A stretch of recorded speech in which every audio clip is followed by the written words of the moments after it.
Good afternoon, everybody. Myself, Krutika. This is me in April 2013. I was all excited to pursue entrepreneurship, and I had joined a fellowship program at an Ahmedabad-based entrepreneurship incubator called Venture Studio. 7 months later, I was waiting outside a gynecologist's clinic, waiting for those reports which were about to confirm that my mother was on the 3rd stage of cervical cancer. One of the most difficult times of my life was about to start. But I'm not here to discuss about and talk about my mother and her struggle with cervical cancer. I'm here to share some of the stories from past 1 year that have impacted me and my thinking towards healthcare and specifically to women's health. In April 2013, I and my colleague were researching in one of these villages near Kheda district of Gujarat. We conducted our research with the help of an Ahmedabad-based trust run by veteran doctors, where they would go to 400 villages across Gujarat with a telemedicine van, and they would set up health checkup camps for villages there. They primarily tested basic health parameters like blood pressure and diabetes at nominal fees of ₹10. And for the concerned and high-risk villagers, they would do ECG scans at again liberal fees of ₹50. Me and my colleague were observing each and every patient with due concentration and were seeing their interaction with the doctor. These checkups were treated as a luxury by most of the villagers and as a mundane ritual by some. Amongst all those villagers, I specifically remember this 40-something-year-old lady called Raji Ben. Raji Ben, after her checkup, came to know that her blood sugar count was 400. The doctor said, "Raji Ben, do you know you are diabetic? You know that you are supposed to stop consuming sugar as soon as possible." To this, Raji Ben replied, "Doctor, I have 2 full spoons of sugar in my tea every day. I cannot live without my cup of sweet tea. If I have to die, I will die. Just tell me what medicine should I take." This response of Raji Ben was very surprising for us. But doctor said, for these people, basic survival is their life struggle. Why would they care about healthcare? Raji Ben's reply was a common example of attitude of most of the villagers towards healthcare. At the most, they wanted to have some medicine or some fix for their pain. Around May last year, I remember having a conversation with my mentor about women's health scenario in India. And he was sharing one of his own experience with his lady friend. She was at age of 28 believing that woman's one breast gave milk to the baby and her other breast gave water. Sounded very hilarious to me that time. I know it's not a made-up situation, but that gave us a starting point. Around May last year, we conducted a workshop with 20 urban females from different walks of life, from different age groups, just to discover how much they know and care about their health. We began without any specific agenda, made them play some activities, some games, and later we landed up with a whiteboard full of sticky notes.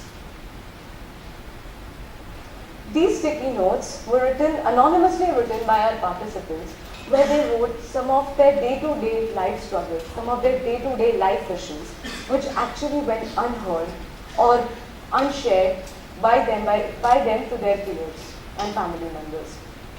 These notes comprised of some emotional concerns, some health issues, and some lifestyle fixes this woman wanted.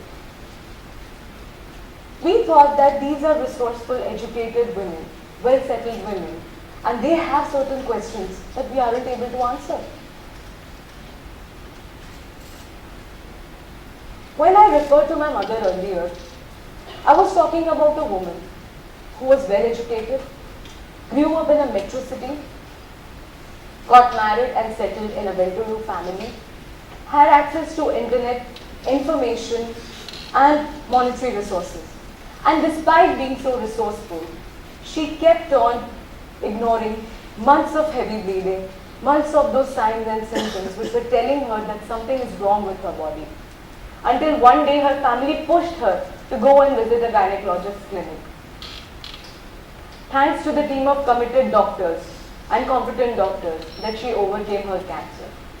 Thanks to those 29 radiotherapy sessions and 6 sessions of painful chemo that she fought with her disease. Thanks to all those who emotionally and physically helped her in battling with cancer. And most of all, hats off to her for her inner strength and courage. Today, she is a survivor. She is my hero. But since then, I was wondering, was there any way my mom could have suffered less if she would have voiced her problem earlier? Was there any way that there would have been little less number of pricks on her soft arms if she would have said that, okay, I'm not good? Was there any way that she would have spent less time with those white coats and in those hospital rooms? Were there others just like her living in denial? Were there others out there just like her, reluctant to voice out their own embarrassing and intimate issues? Let's see this slide. We all must have experienced this or maybe heard somebody else saying these things. How do even I talk about this to anyone? It's such a personal problem. What if there is a male gynecologist to check me? It's a temporary thing. Let me wait. It will go on its own. These are some of the signs of reluctance that we see in people who keep on ignoring their problems. Oh. There are many females I see sitting here, and I really want to ask them that how easy it is for a female in India to go and buy a pack of sanitary napkins without getting it wrapped in a paper and a black polythene bag. How easy it is. Not. Some nodding heads. I tried actually, but got stared at a lot, so went back to the black bag. Another question. How easy it is for men, majority of men in India, to go over the counter and buy a pack of condoms without feeling a little embarrassed or looking here and there for a while. So, India is a country of lot of taboos, myths, and socio-cultural barriers. India, despite of having 1.3 billion population, with culture and heritage of Harsya, Kama Sutra and erotic sculptures of Khajuraho, sex and intimate health still remains to be a hush-hush topic. Something that is laughed over and joked at with dirty SMS jokes and they're mocked over, but they are not discussed, taught and guided with right kind of communication. If we go back to some of the statistics here, I'm going to present statistics related to 3 crucial women's health issues that have been bothering Indian women in past 5 years. This is the WHO data which I'll be presenting now. 1 out of every 28 women in India are susceptible to breast cancer during their lifetime. Cervical cancer, not new to this. Cervical cancer kills 70,000 women in India every year. It kills more number of women in India than in any other country in the world. And the third, and the most alarmingly increasing symptom, PCOS, polycystic ovarian syndrome, which is affecting 25 to 30% in young Indian women across India and is one of the leading causes of infertility amongst Indian women.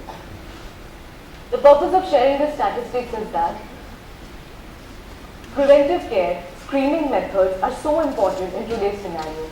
Right level of education, right level of screening methods, they're so much important. There's a dire necessity of it.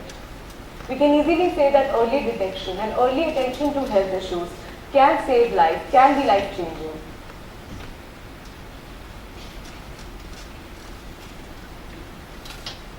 So, life has a very funny and a very ironic way of giving you your life's biggest motivation. Weeks of research in villages, hundreds of interviews, personal interviews with women, our workshops, they gave us a need for women and making them understand, aware about their own bodies, about their own health. But this need got further and very strongly validated when I saw the problem at my own home, with my own mother. So what we did, in October 2013, we launched a solution. We launched a platform called OoWomaniya.com, where we made a safe and a non-judgmental space for women, where women could share their concerns, their doubts, their queries related to their emotional, physical and intimate health, and can get connected to doctors and counselors and seek advice and right information from them. We live in the era of extreme sharing with WhatsApp and Facebook and God knows how many new messenger apps. But there are still certain issues that fail to come out on the surface. Every second query which we get at OoWomaniya.com is either about pregnancy, sex, infertility, PCOS, contraception, intimate hygiene, relationship issues, etc. I'll try to bring your attention to some of the queries we get. I was forced by my boyfriend to perform oral sex on him. Was I raped? How to use tampons? I use my index finger but have no idea how to push it in. I'm married for 7 years, being dominated by my husband. He doesn't even speak to me. Please advise. I'm looking for an advice from my sister. She has PCOD. Takes medication, doesn't work. Please advise. This last query specifically has been asked by a 31-year-old male from Tirunelveli for his sister. This was the point when we realized that OoWomaniya is sure a space for a woman to voice out her concerns, but it also is a space for those men who want to get right guidance and advice for their female peers, partners and family members. And lots of such concerns and stories, hundreds of queries we are constantly receiving all across India and from other parts of the world. Now, who is going to address these queries? India is currently riding on a wave of feminism, and we are extremely worried about our women's safety. That's our biggest focus. But what about other parameters of a woman's wellness? What about her emotional health? What about her intimate health? What about her physical health? These issues generally get ignored. They do not get enough attention. At OoWomaniya, we want to bring these problems to the fore and nudge women to get a solution for them. So coming back to my question, that who is going to address these concerns? So we built a team of experts. We built a team of panel of experienced and credible doctors and who are answering these queries, who are creating and verifying this medical content, and they are helping us in building this platform bit by bit. We are so fortunate to have these experts who are equally passionate in working towards women and educating them. The second aspect of our solution is OoWomaniya Community Voices platform. Women like to talk, right? Sharing is a soothing balm. Sharing is something which makes connections, which builds bonding. So we encourage women to write, to share their experiences, to share their stories of struggles, stories of their triumphs, their experiences, their views, their observations. And at OoWomaniya in last 4 months, we have received around 110 stories from women across India, and we have published them on our platform without any barriers of languages whatsoever. The third aspect is the medical content. We want to provide a preventive care information and education material for women which they can understand, which is written in a very simple language with an interactive and attractive design that makes them aware of their own body, of their own concerns. Currently, we have this content built in English. We are working on 70 crucial women's health issues and building content around this. In future, we plan to translate this content into various regional languages and to address wider number of women all across the world. Today, OoWomaniya is a platform where we get to hear some of the most simple questions and some of the most unique concerns related to women's health. We have started with internet as our first medium, but we plan to diversify into various other mediums like telecom, like radio, like pictorial education material and short films. This is the core team behind OoWomaniya.com. We are on a mission to educate women about their bodies. We understand that this mission is a Herculean task of changing mindsets, of changing perceptions about people, their perceptions about women's bodies. We are aware that this is a gradual process, but we aspire to create a dent in this mindset. We aspire to connect to 24 million women in next 3 years, all those women who access internet daily. So, Mr. Newton had said that every action should have equal and opposite reaction. Whenever our body gives us some signal, listen to it. I would request all of you to just close your eyes for 10 seconds and think that what is that one issue related to your body and mind that has been troubling you for long, that you have been ignoring for long. Please, I request 10 seconds to everybody. Just close their eyes for 10 seconds, please.